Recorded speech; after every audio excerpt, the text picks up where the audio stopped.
We're joined today by Elenee. She is a Canadian Christian artist, a very talented one. We want to get to know you a little bit better. You've got some great new, well, you've got a great new song that has just hit the airwaves. It's fantastic. But we want to know how you got into the music world, and how this all started for you. Oh, music has been a part of my DNA for as long as I can remember. My grandparents, they were huge into music. They were in a band and they did these little jamborees across the prairies. So I've just been around music my whole life. And as a young child, I remember just like thinking in songs and in music with, you know, I don't even know, like melodies going through my head when I probably should have been thinking like rationally and making logical decisions. I always just had songs going through my head, whether they were made up or whether they were from the TV or just whatever. So, I feel like it was pretty much the natural next step for me to do something that involved music, as either a career or an expensive hobby or whatever you want to call this artist thing. It's really cool, very rewarding. What led you then into the Christian world and Christian music? And again, like I would say part of my upbringing, I went to church every weekend with my other grandparents. So super blessed to live really close to all four of my grandparents. And so I would go to church every weekend with them. And they were very involved in their church. And I became very involved in their church with them. And it was just part of who I was. And I walked away from God and Christianity, I would say, as a probably like a early teen. I don't know if you could say a tween. That was like 13 or 14, but I spent a couple years making some really poor choices and doing probably some pretty regrettable things. And God and His abounding grace met me as a later teen, and I rededicated my life back to the Lord. And I've just been wanting to share my testimony ever since. What is it that you hope that people will take away from you sharing your testimony, sharing your music with the world?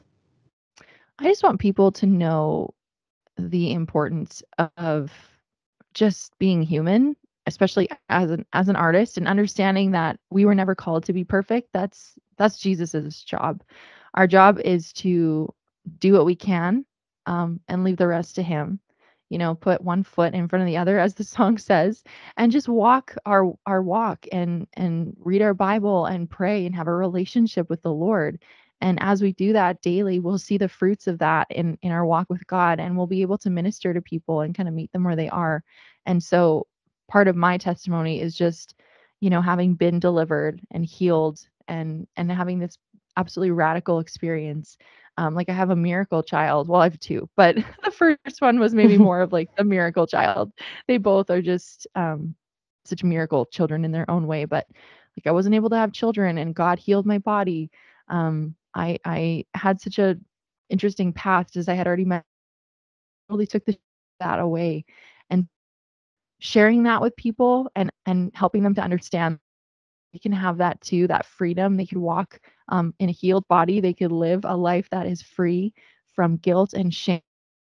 I love that. Who doesn't want that, especially today? So I'm hoping that my music, gives that encouragement as well as my own personal testimony, and it's kind of interwoven into each other. I love that. The single No Place Here, you mentioned a little bit about it.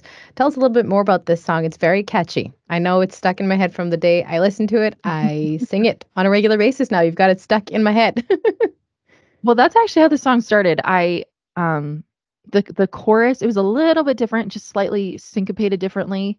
And I had come up with these words after having just been absolutely done with dealing with some of these lies that the enemy had been planting in my mind. And I was just like, "Oh, what better way to fight off, this crappy attitude that I feel like the enemy is just planting in me all the time, than to just write a song about it." So I had these words that were rooted in scripture in my brain, and I was just looping it and singing it over and over. And it helps so much and it's sassy. Like it has this element of like attitude almost back to the enemy. And so I was like, okay, I feel so much more confident, and I feel like I've got the victory over this situation, and let's finish this song so that other people can feel this way. So to your point, it has like this loopable feeling. I would say mostly in the chorus where you're just kind of like, okay, here we go. Dun, dun, dun, dun, dun, dun, like get out of my Yeah. brain, get out of my head, replacing it with this song, and it's just gonna follow me every day, all day. And so, yeah, that's the power of music, truly. It it truly is powerful. What has the response been like so far when it comes to that song? Lots of people saying the same thing. It's getting stuck in their head, which is awesome. I love that. Honestly, that like I said, it was birthed from that. So I'm happy that other people are experiencing that as well. Um, and I think people are also saying that for the first time they're feeling like a song that has such a powerful message towards fear and anxiety. A lot of people are saying it's nice that it's upbeat. There's a lot of songs out there. I have one on my upcoming project that is, um, it has more of a ballad feel, and it is very deep and very like, cuts through your soul. But this one is pretty light in the sense of like it's easy to grab a hold of and walk around with, even though the message is still pretty heavy and weighty in a good way. So yeah, lots of people saying the same thing, just basically like, oh, it's nice to have like, something a little bit more catchy and upbeat and looping through my head when I'm trying to do my Yeah. things and tell the enemy to get lost. So yeah, it's cool. I love that. Tell the enemy to get lost. Now, speaking Get of lost. that upcoming project, your self-titled album, tell us a little bit more about what people can expect on that. Oh, I'm so excited. This is going to be so fun. We've got all kinds of goodies on there for y'all. It's very cross genre, which I thought at first was going to be almost to my demise because they say you want your stuff to sort of have a similar feel so that it's predictable. And I get that. And I think that's super important in the world of marketing and stuff. But my music taste isn't linear and I've always listened to all different kinds of music. So there's some jazz feeling in there. There's some rock, there's some pop, and like I said, there's like an 80s ballad style song. And like it's just all really cool how it fits together so nicely. So there will be 7, maybe 8 tracks. Keep an eye out for that extra track. And it's all so different and so cool. And I think that the listeners are really going to enjoy sort of the journey of track top to bottom, like how they're going to feel going through the album, like almost cohesively. It's going to be cool. So I'm really excited for that. Is there an approximate date for its release? I'm hoping for late summer, early fall, thinking around that September area. It's so hard to say because all of this is out of my hands right now. I'm leaving it and surrendering it to those who are doing the mixing and mastering. So sometimes that takes a little bit longer than anticipated, but I am hoping for a September release. So in Jesus' name. Well, we will watch out for that. Another cool thing about you is your cultural diversity and bringing this into the Canadian Christian gospel world. How awesome is that to to have that and spread that in this world that's already awesome to begin with? hmm Yeah, I of course can't take credit for that. Thank you to my parents and my grandparents. But yeah, I am a Métis citizen and I remember that being such a huge part of my heritage. Like before being Métis or indigenous in any way was ever really talked about. I just remember like I don't know, it was just part of who I was and interwoven into my being. And so that was the side that did the jamborees and did the music. And music is so richly um I would just say interjected into that culture. And so it was just cool.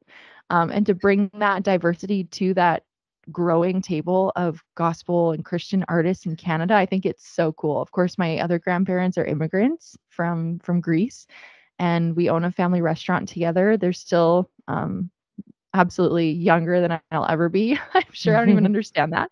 And they're just they're so driven and just such wonderful people and love the Lord. So it's cool to bring that all and just share it and see how it forms the songs that I create and the people that I get to reach. It's really special. One of the questions I was going to ask is, do you bring any of that into your music at all? mm That's a great question because I've thought so much about what that would look like. And and I think it's easier said than done. Um, I like, it's hard to say. I don't even know what that Mhm. would look like, but I've been thinking a lot about this is so random, but I've been thinking about, like, what it would look like to have, like, I forget, I think it's called a bazooki. Am I saying that right? A bazooka, I think that's like a gun, right? A bazooki is a little guitar. A Greek bazooki. I'd love to have one of those in one of my songs. Like, I have no idea why, but I've been thinking about it probably very seriously, probably the last, like, 6 or 7 months. Like, I wonder what and where I could find someone who would do that and, like, where that would end up. Like, I don't know. Um, so it's funny that you should ask such a specific question, and already know that I've been working on it. Yeah, other than that, I don't know what that looks like. I feel like everything that I've been putting out, and especially just how this album is very cross genre and very just diverse in itself, makes me feel like that's already sort of interwoven into what I do anyways. So, yeah, we'll see though. Maybe a bazooki will make its appearance at some point. I love that. Make it so diverse and Yeah. so unique. I love it. Another cool thing about you, I'm just looking at your bio here. You, previous to this too, you have been awarded the GMA USA Songwriter of the Year in 2017 and 2022. You have a long list of nominations and awards that you've won.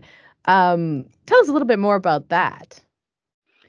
I used like early on when I was trying to do music a little more seriously, which was about that 2016, 2017 time frame. I thought awards were so important. Like, I felt like if I didn't have an award, then I wasn't really worth anybody's time or money or, you know, um, and I have awards, which is super cool. I have nominations. But I think most recently I have felt so uninterested in the idea of awards. I'm not saying that they're not great, and I think that having an industry or a group of people recognize what you're doing, I think that's super important, especially in the Canadian Christian music sector because it is so nichey and not as large and in charge as I wish it was. So, it's cool to have that recognition, especially in more secular circles. Like this past December, I won an SMA, which was so cool. And it was like spiritual or inspirational artist of the year. And I was up against like various different spiritual and inspirational artists that weren't necessarily Christian. So it was cool to take that award home and be like, cool, I've been recognized in my province as, a spiritual Christian, whatever, inspirational artist. Um, but at the end of the day, it's just hardware that sits on your shelf. Like, and as much as I appreciate the recognition, I've learned a little bit over the years to um, detach my self worth and my value from a piece of hardware that sits on a shelf. It's cool when you're like applying for grants and you're, wanting some government help for music you're putting out and all that good stuff. It's cool to put it on a resume or a CV. But at the end of the day, and I hope that those who are listening will really grab hold of this.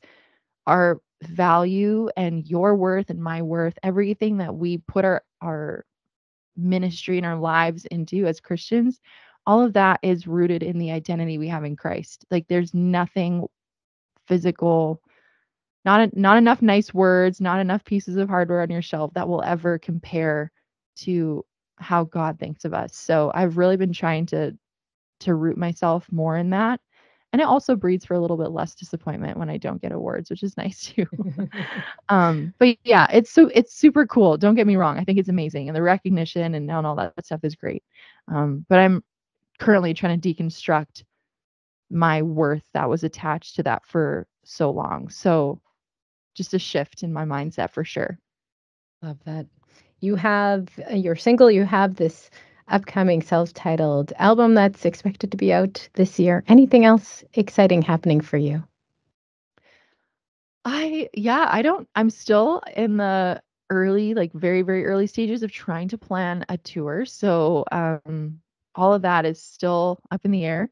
But keep your eyes peeled because I would love to roll through Winnipeg. And I've been to Winnipeg once and I actually loved it so much. I say that as a surprise because I just have heard like it's just flat and boring. And like, I'm from Saskatchewan. It's not any different. But I got there and it was like, you guys have such a beautiful city. So anyways, I'm hoping to roll through Winnipeg. I'm hoping to make some stops, a little bit outside of the prairies and head east and head west. So keep your eyes peeled for that. It's hard to say how that'll all work out though, because 2 young kids, a restaurant, and just a life. So trying to figure that out. But yeah, stay tuned for that. So for people who want to follow you and maybe find out when this tour is happening, how can they find out more information about that, about you and everything else going on? Yeah, follow me on Instagram. Well, I'm actually everywhere now. I was like trying to avoid TikTok, but I'm on TikTok too. Everything's the same: Facebook, Instagram, TikTok, YouTube. It's just my handle is Elenee M Young, and you could find me there. And I post updates all the time. And I will definitely be posting about a tour when that actually makes it out of the idea process that we're in right now. But yeah, super excited. Give me a follow, and we'll keep in touch. Thank you so much for making time for us today. Thank you so much for having me.